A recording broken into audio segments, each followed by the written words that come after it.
네, 시청자 여러분 안녕하십니까? 경제시사 토크 사이다입니다. 요즘에 주식 투자하시는 분들의 표정은 어떨까요? 아마 바이오와 석유화학에 투자하고 계시는 분들은 꽤 만족스럽다는 그런 표정을 짓고 계실 것 같고, IT에 투자하셨던 분들이나 아니면 화장품주처럼 사드 피해에서 이제 벗어나기 시작했던 종목에 투자하셨던 분들은 이제 겨우 한숨 돌리겠다라는 생각들 하고 계실 겁니다. 반대로 자동차나 철강처럼 아직까지 무역 분쟁의 한가운데 서 있는 그런 종목에 투자하셨던 분들이라면 수익률을 차치하고라도 참 불안한 그런 시장을 겪고 계실 것 같습니다. 그래서 저희 사이다가 오늘부터 몇 차례에 걸쳐서 마켓 리더를 직접 스튜디오에 모시고 지금 현재 시장 상황이 어떤 상태인지, 앞으로는 어떻게 변해갈 것 같은지 마켓 리더로부터 직접 듣는, 마켓 리더에게 듣는다 시간을 마련했습니다.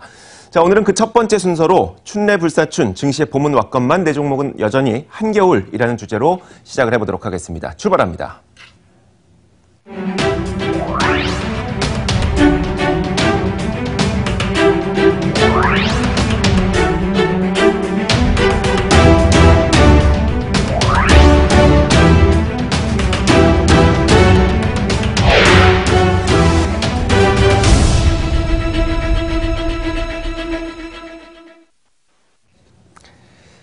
자, 마켓 리더에게 듣는다 첫 번째 시간인데요. 오늘 그 주인공으로 케이프투자증권 김유겸 리서치 센터장을 자리에 모셨습니다. 어서 오세요. 네, 안녕하세요. 자, 아마 여기 보시면 아시겠지만 저희가 첫 번째 이 주제로 춘례불사춘이라고 제목을 정해봤어요. 봄은 왔건만 봄이 온 것 같지 않다고 느끼시는 분들도 또 많이 있을 것 같아서요.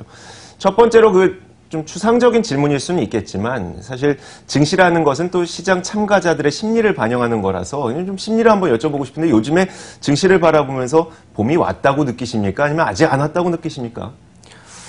네, 날씨와 좀 똑같다고 말씀드릴 수는 있겠습니다. 네. 겨울은 지나고 분명히 이제 기온은 높아지고 있는데요. 좀 오늘도 약간 그렇습니다만은 따뜻해졌다, 차가워졌다, 따뜻해졌다, 차가워졌다 하고 있지만 네. 분명히 기온은 올라가고 있습니다. 그래서 네. 증시에도 왔다 갔다 증시 등락은 거듭을 하고는 있지만 네. 레벨이 조금씩 높아지면서 봄이 다가오고 있다. 곧 완연한 봄을 느끼지 않을까 이렇게 생각해 봅니다. 네, 알겠습니다.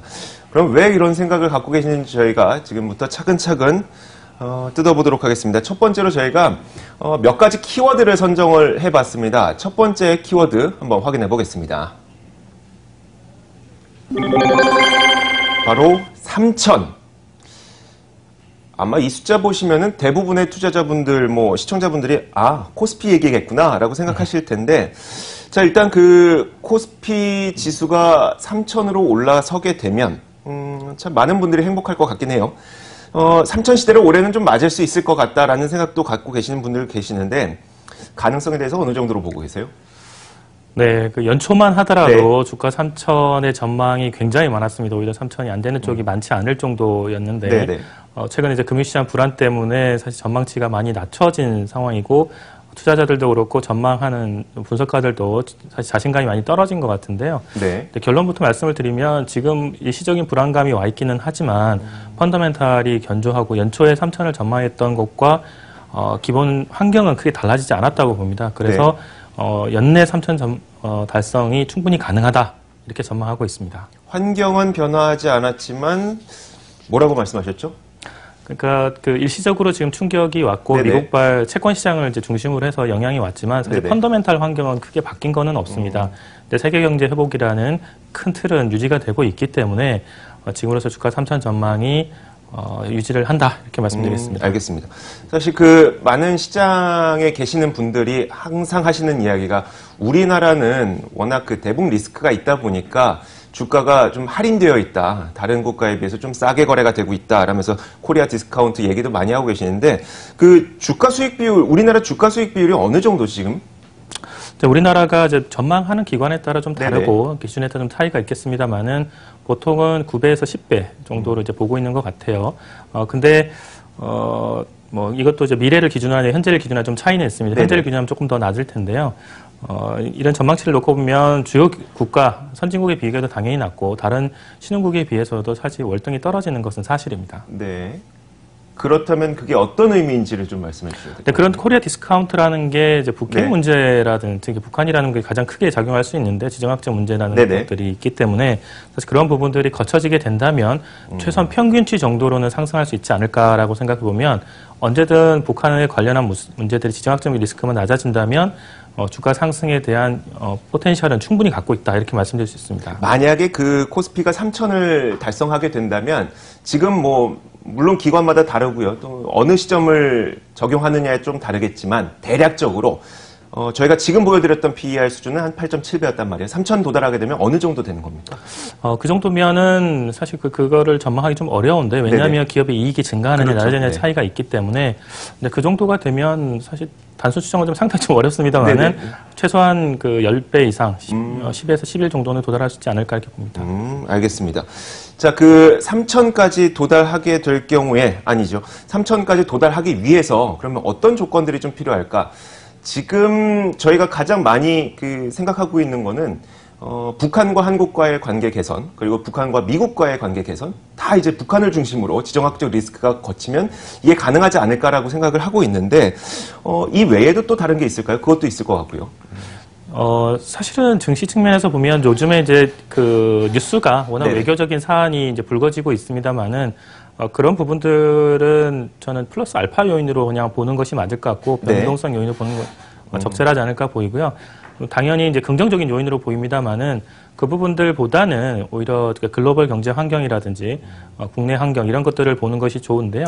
중요하겠는데 특히 이제 선진국들의 통화 정책의 변화 그런 것들이 여전히도 중요한 변수로 남아 있는 상태이고 선진국들이 우리가 이제 기대하는 대로 조금 점진적인 긴축을 취하는지 혹은 이제 선진국의 경기가 계속해서 안정적으로 회복되고 있는지 그다음에 이제 그 밖에도 이제 무역 관련 분쟁들도 완화될 것인지 거기에 국내적으로 정치적인 사안들, 북핵 문제 이런 것들이 얼마나 호전될 것인지 이런 것들을 더하게 놓고 본다면 전망을 좀 적절하게 할 수 있지 않을까 싶습니다.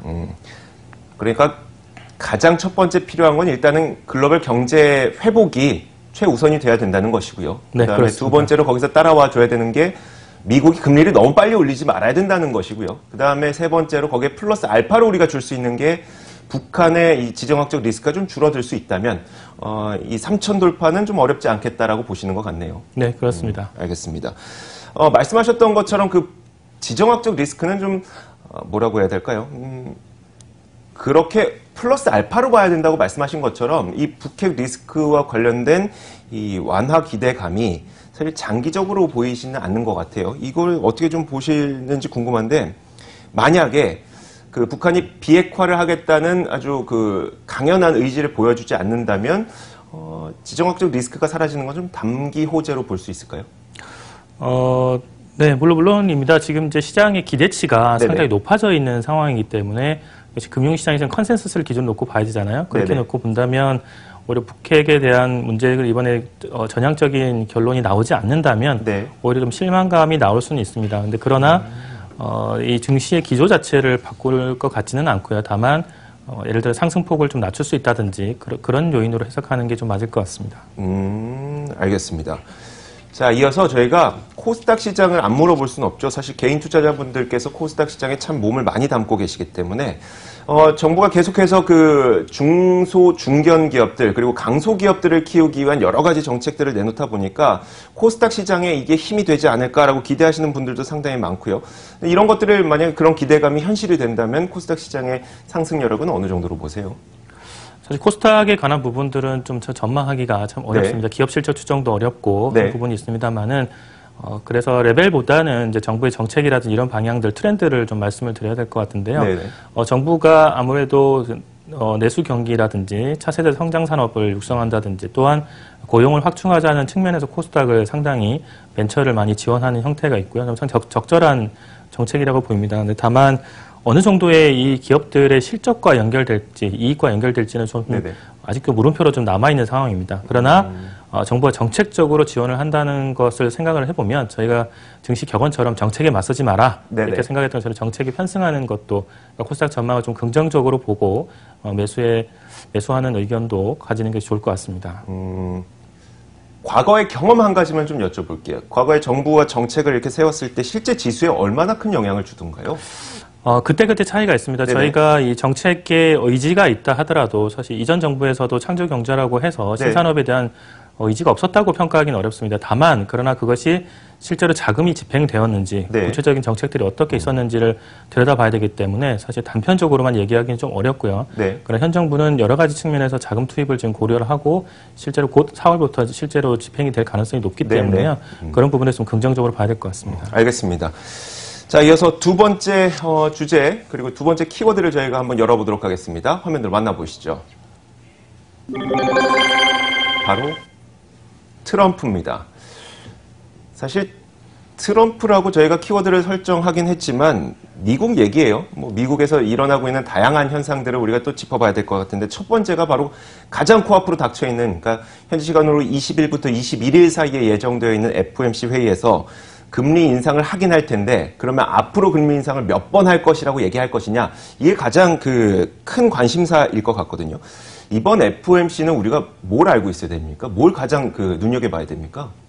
지금 말씀하신 부분을 굉장히 적절하게 잘 표현을 해주셨는데요. 기준금리를 인상한다는 것 자체는 저희가 다 알고 있습니다. 이미 다 반영을 한 상태이고 다만 문제는 올해 연내 전망을 인상 전망을 3번으로 유지할 것인지 혹은 이제 4번으로 바꿀 것인지가 아주 중요한데요. 하지만 그렇게 좀 너무 단편적으로만 보는 것은 조금 문제가 있을 수는 있습니다. 중앙은행이라는 것이 조금 그렇게 단순하지는 않거든요. 그래서 제가 판단하기에는 일단 기준금리를 인상을 하고 다만 연내 3회 전망, 인상 전망도 역시 유지를 할 겁니다. 그런 측면에서 상당히 긍정적으로 볼 수가 있겠는데요. 다만 지금 여러 가지 트럼프의 경기 부양 정책, 그다음에 유가 상승이나 이런 것들을 고려해보면 성장률과 물가 전망을 상향 조정하지 않을까. 그렇게 하면 6월에는 이번은 아니더라도 6월 정도에서는 4번으로 조정할 여지를 남겨놓을 수도 있습니다. 그렇게 된다면 시장의 충격을 나눠서 분산해서 주는 효과가 아마 생길 거고 중앙은행들이 흔히 잘 쓰는 방법이죠. 알겠습니다. 그러니까 이제 예상키로는 이제 물론 틀릴 수도 있습니다. 물론 예상키로는 이제 3회 인상할 것입니다라고 그 의견을 유지하다가 한 6월쯤 돼서 우리가 보니까 그 물가도 참 많이 오르고요, 경제도 참 잘 성장하답니다. 이런 거 보면은 한 번쯤 더 인상해야 되겠는데요라고 한 그 중반쯤 넘어서 바뀔 수가 있다는 거죠. 그렇게 해서 좀 충격을 분산시키는. 그렇습니다. 근데 만약에 지금도 여전히 많은 경제학자분들도 그러고요, 뭐 시장의 애널리스트 분들도 그렇지만 3번이라고 예상하시는 분들도 있고 4번이라고 예상하시는 분들도 있어요. 만약에 3번이 나올 때와 4번이 나올 때 뭐가 달라지게 됩니까? 우리 시장에는요? 연초를 예상해보면 아실 수가 있습니다. 연초에 채권금리가 미국이 굉장히 가파르게 올랐는데요. 사실은 작년 11월부터 장기금리가 많이 올랐어요. 그러나 레벨이 부담이 간 것은 이제 올해 연초가 됩니다. 근데 시장이 3번을 생각하다가 혹은 이제 3번을 채 반영하지 않고 있다가 4번까지도 변할 수 있다는 이제 우려감이 갑자기 반영이 된 거고요. 또한 그 상황에서 채권 수급이 굉장히 나쁜 상태가 겹쳐지면서 충격이 왔습니다. 저희가 예상하지 못한 상태에서 4번으로 바뀌게 되면 또 한 번 채권 시장을 중심으로 한 금융시장의 불안이 재현될 수가 있기 때문에요. 저희 입장에서도 좀 불안 요인으로 볼 수가 있는 것이죠. 채권 시장으로 인한 불안 요인이라는 게 주식 시장에서 이제 돈을 빼서 채권 시장으로 많은 기관들이 투자하려고 한다 이런 건가요?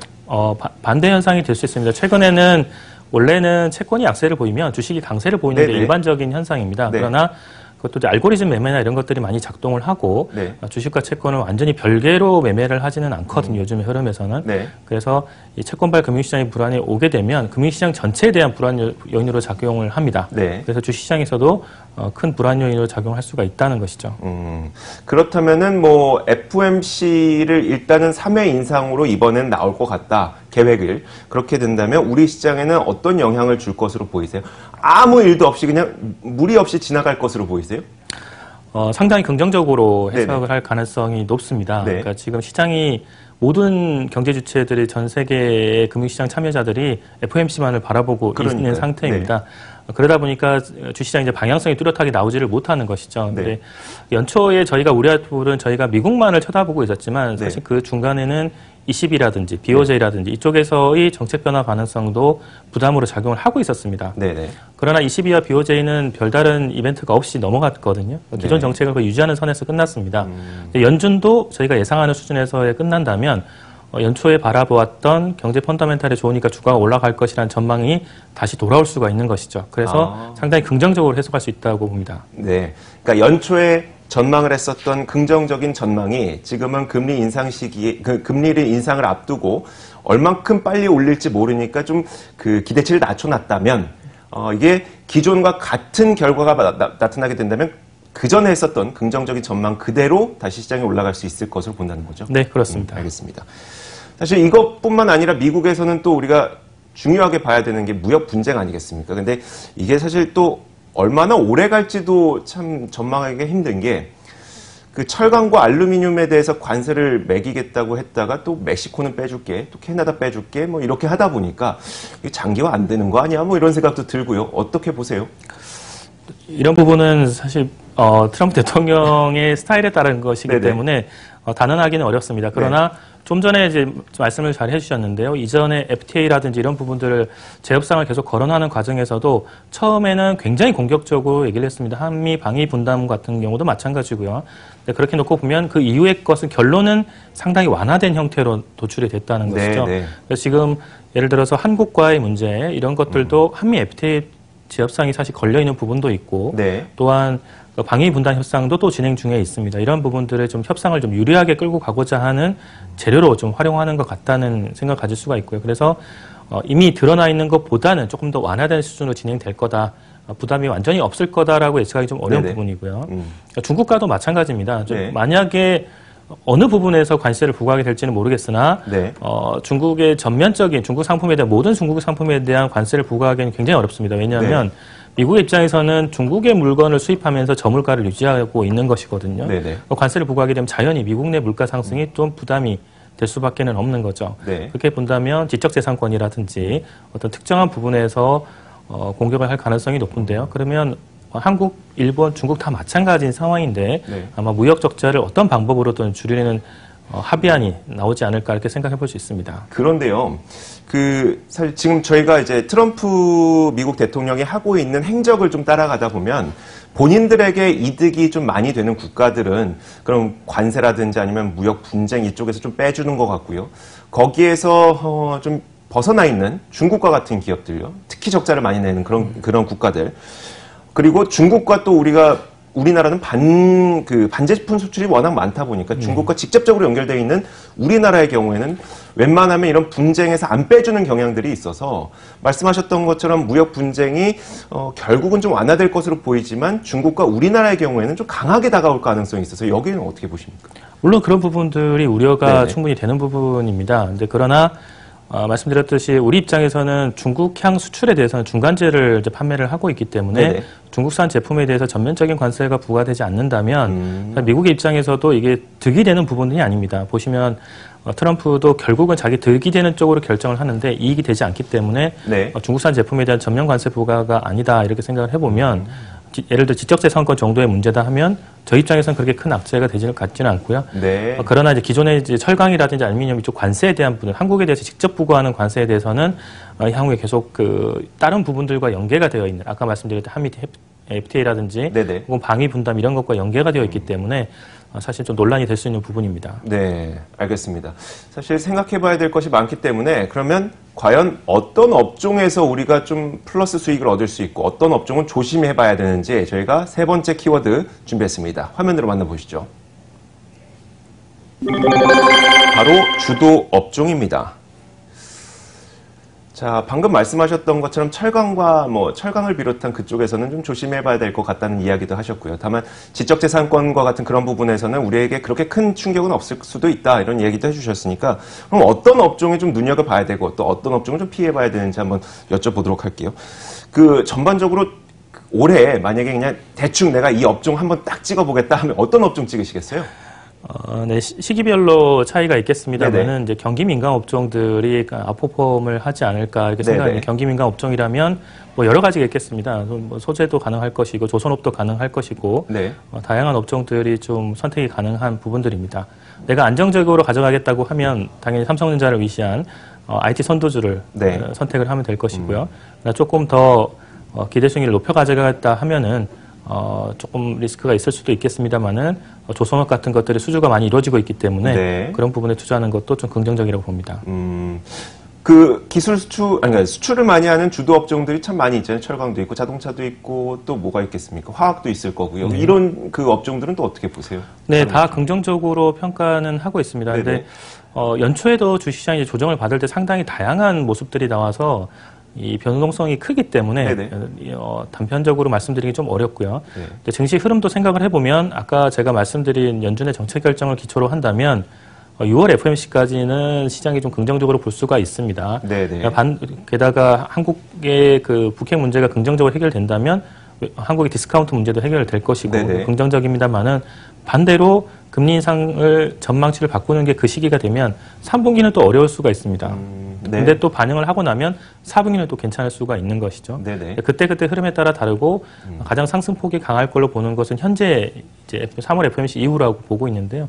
그렇게 놓고 본다면 IT 업종도 당연히 이제 긍정적으로 볼 수가 있고요. 삼성전자를 위시한 그 밖에도 지금 말씀하신 화학 업종, 소재 업종, 왜냐하면 인플레이션이 발생하는 구간이기 때문에 소재 업종도 좀 긍정적으로 평가할 수 있습니다.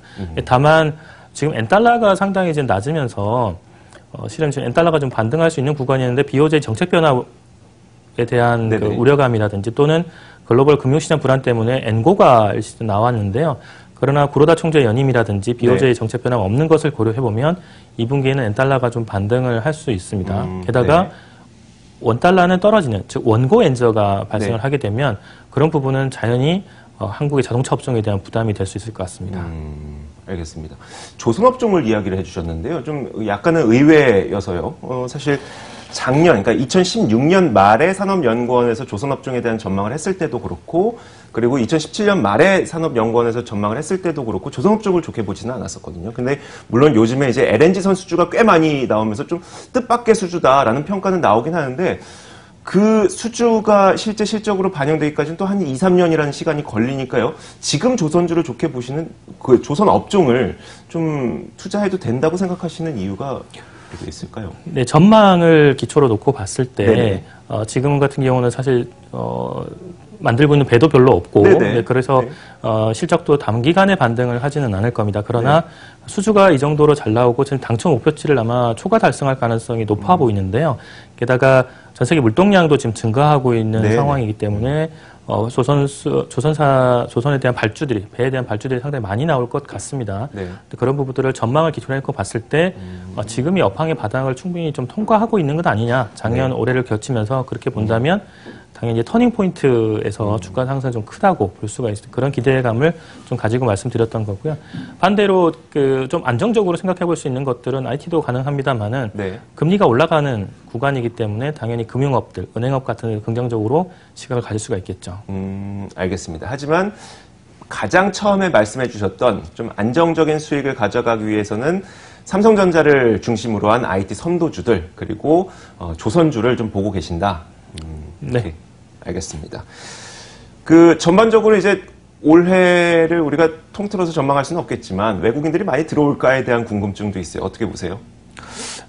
이슈에 따라서 좀 차이가 있고 시기에 따라 차이가 있겠습니다만은 지금의 흐름으로 놓고 본다면 통상적으로 외국인들은 들어왔다 나갔다를 이제 반복하는 거고요.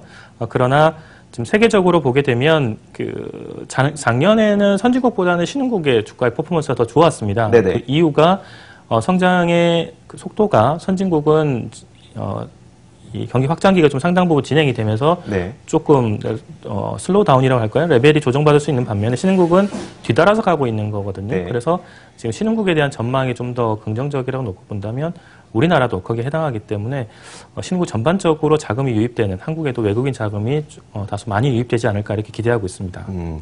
언제까지로 보고 계시는 거예요? 한 6월 정도까지로 보고 계시는 겁니까? 연내로 놓고 본다면 말씀드렸듯이 다시 이제 금융 리스크가 발생하지 않은 구간, 그러니까 안전하다고 볼 수 있는 구간이 6월 FOMC까지일 테니까요. 단기적으로는 그렇지만 장기적인 트렌드를 놓고 본다면 지금의 증시 상승에 대한 트렌드를 갖고 있다고 보고요. 그 트렌드는 내년도까지도 유지가 될 걸로 장기적으로 보고 있습니다. 네, 알겠습니다. 자, 마지막으로 좀 조심해야 될 것들은 없는지 혹시 물론 우리가 지금 알고 있는 리스크는 리스크가 아닐 수도 있겠지만요. 좀 위험 요소로 손꼽을 수 있을 만한 것들이 뭐가 있을까요?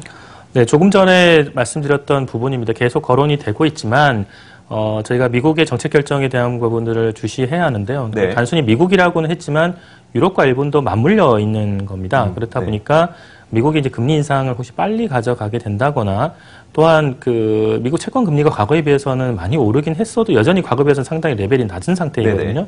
이런 부분들이 이제 크게 금리가 갑자기 상승했을 경우에 시장 금리가 상승했을 경우에 그게 기업에 미치는 영향 이런 것들을 좀 고려를 해야 해서 생각보다 상승 트렌드이긴 하나 중간중간에 조정폭이 좀 클 수 있다는 점에 리스크 관리를 좀 해야 한다고 말씀드리겠습니다. 알겠습니다. 아무래도 지금 우리가 가시권에 들어있는 가장 큰 위험 요인은 금리라고 말씀을 해주신 것 같습니다. 지금도 제가 들어오기 직전에 이제 미국 국채 10년물 국채 금리를 살펴보니까 2.85 정도에서 지금 거래가 되고 있던데 다행히 최근 들어서 조금 안정이 되고 있긴 합니다만 말씀하셨던 것처럼 만약에 금리의 인상 속도가 빨라지게 된다면 우리나라보다는 훨씬 더 안정적인 미국 채권을 살 수 있는 가능성이 높아지니까요. 그런 것들 한번 좀 잘 보셔야 될 것 같습니다. 자, 지금까지 KF투자증권 김유겸 리서치센터장과 함께 이야기 나눠봤습니다. 오늘 말씀 고맙습니다. 네, 고맙습니다.